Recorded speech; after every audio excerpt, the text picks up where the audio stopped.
Hello everyone, namaste.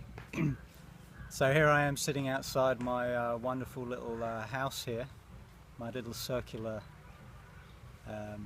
bungalow, and just to give you a sense of the environment here, there's a few other interesting buildings here in this compound, and there's a couple of cows over there. It's very nice, very quiet, very peaceful. So I just felt inspired to do a short video today about devotion, and really what inspired me to do it was I was at the ashram today where I went to meditate as usual, and then I came out to the Mahasamadhi shrine, which is next to the meditation hall, where they have a puja every morning in celebration of Ramana. And I usually see it at around 7 in the morning, but this time I actually went out a bit later, so I saw a later puja that I hadn't seen before, and this was so profoundly moving. The director of the ashram, I think he's the director, I've seen him in the ashram office, led it with this beautiful chant that was really like a song, really. I recorded some of it. It was just so beautiful, and there was a lot of people in there, just with hands raised in the pranam, prayer posture, and as this man was reciting this prayer, the temple priests were decorating the Mahasamadhi shrine with just beautiful flowers, and also whirling flames around it in this ritual, which is called an arti here, which is all about invoking the presence of God through the Guru. And so what I found this just so moving, it almost brought me to tears, and it just brought home to me why I feel so at home here in India, why I love it here, and why, even though it's been quite a long and wonderful time, I will be sad to leave. And it's because God, Spirit, consciousness, the supreme reality, is true here. It's recognized as being true. It's recognized as being the fundamental reality. And so Spirit comes first here. And that's what one feels. And of course in the West it's really been banished as a result of our materialistic, scientific, rationalistic modern civilization. It's really been banished to the sidelines, and also squeezed out of any true religious experience through the Catholic Church, etc. But as we know, it's starting to come back in new ways and in little bright pockets of enlightened inspiration and wisdom, as we're all doing together through the Awaken Life Project, for example. But what I wanted to say about devotion is that it's something that we've been speaking about, and we're starting to make conscious more in the Sangha. And I wanted to just remind you all of a useful model that's used in integral philosophy of the 3 faces of God. I'm actually going to send it to you all again. I believe it was referred to in the Sangha retreat, I'm not sure. So the 3 faces of God correspond to the first, second and third person, I, you, and he, she, or it. So the first person of God, the Spirit, the Divine, is the I Am, is awakening to the I Am presence, which is always already the case. And of course we do that through meditation and inquiry, and just questioning in any moment, really. Am I just the body-mind? Am I just my thoughts, my emotions, my sensations? Or am I that which is perceiving them, which is aware of them? So that immediate recognition of our true nature as this I am presence is always available. And of course most of the Enlightenment teachings that have come to the West, especially from the East, tend to focus on this first person awakening and revelation. So that's known as the path or the yoga of jnana, which means wisdom or knowledge in India, jnana yoga.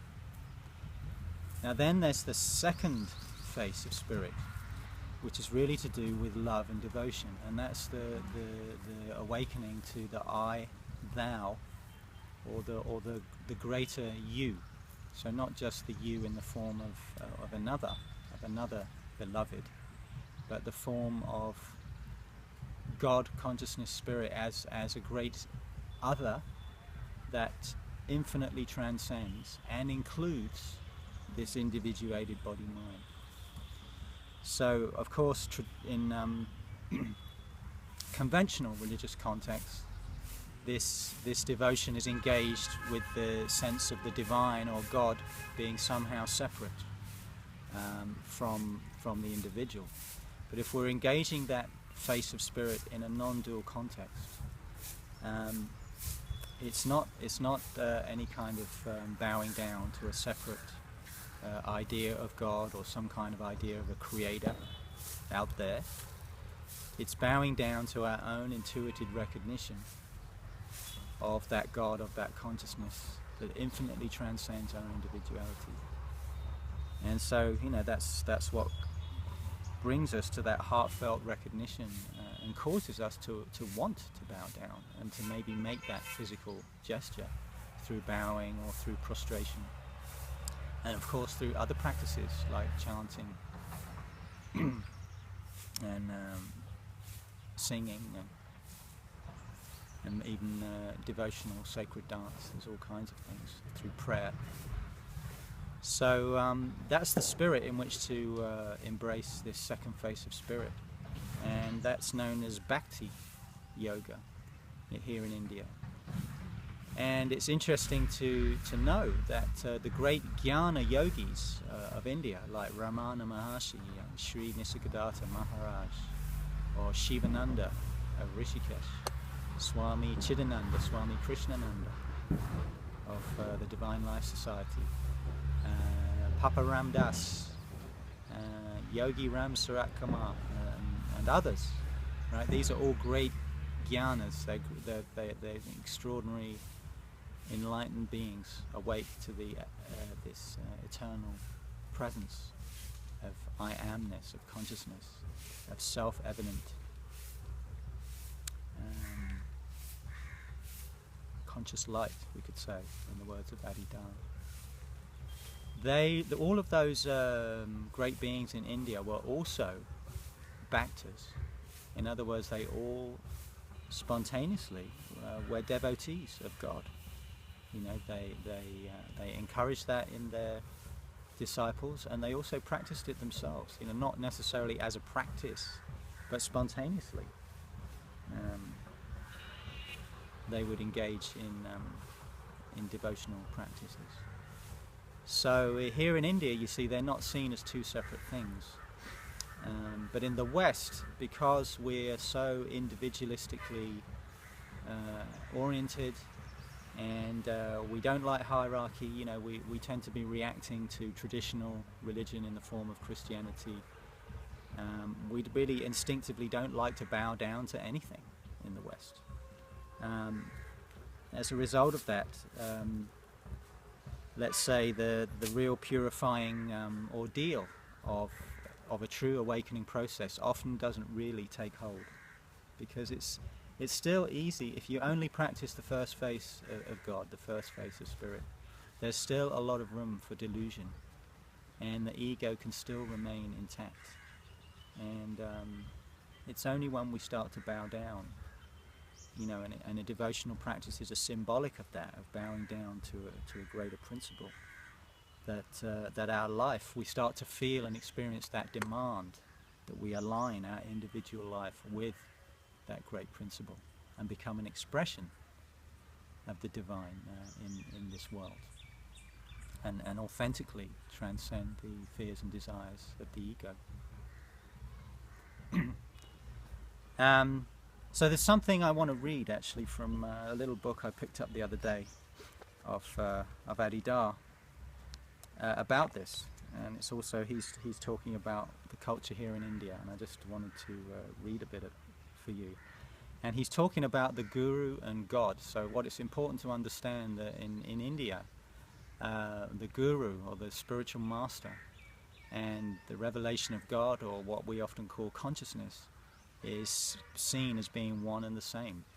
Okay, so when he's referring to guru, bear in mind that this is much more than a human being.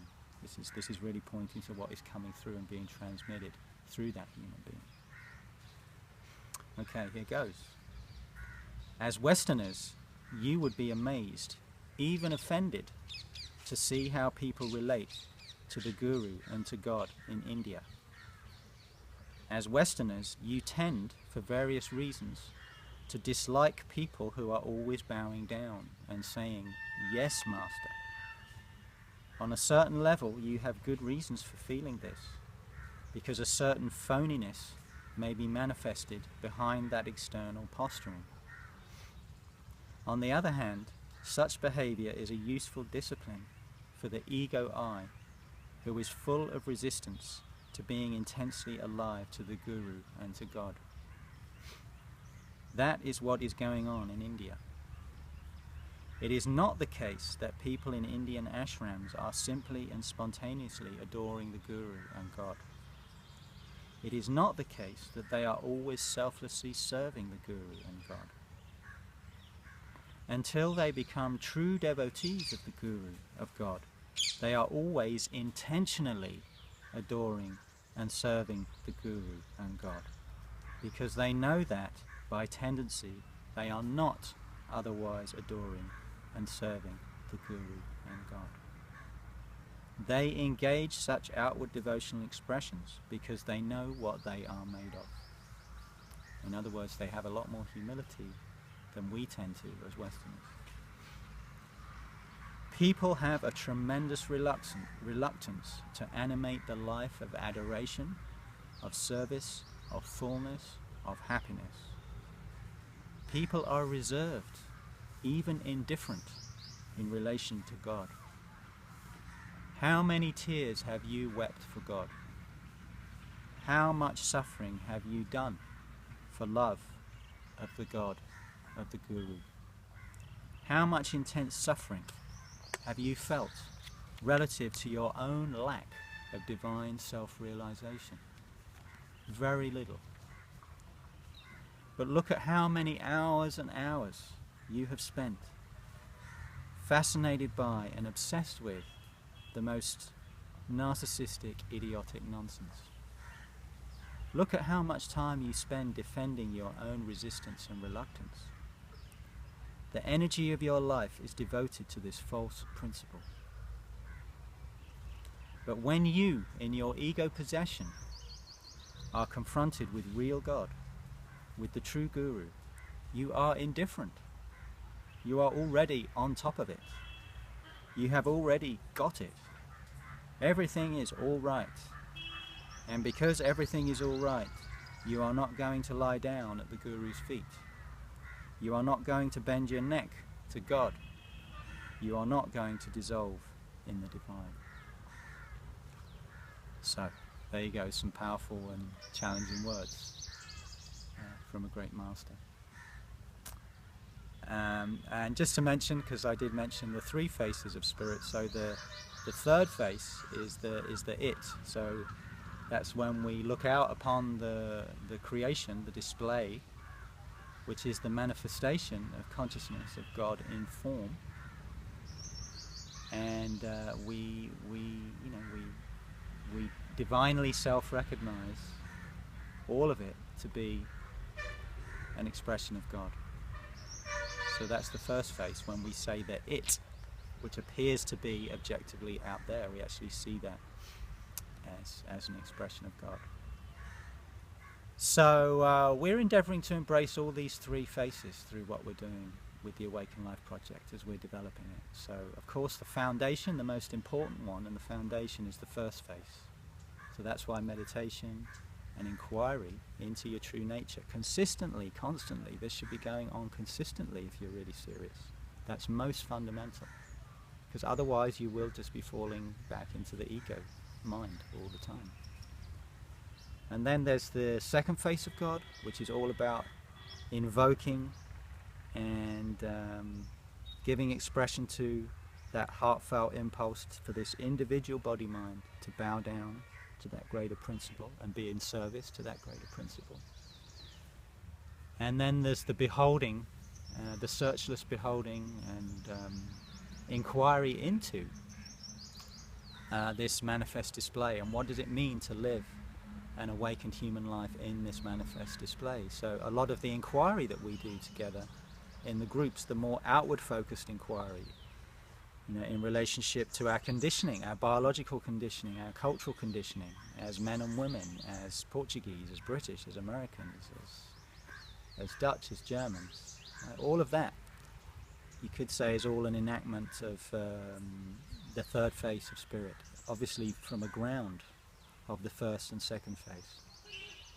And also wanting to bring into manifestation the inherent perfection that we realize in the source of our being.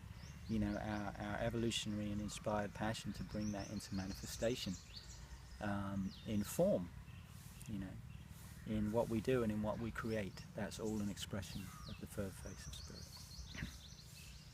So I think I'll just leave you with that and give you another quick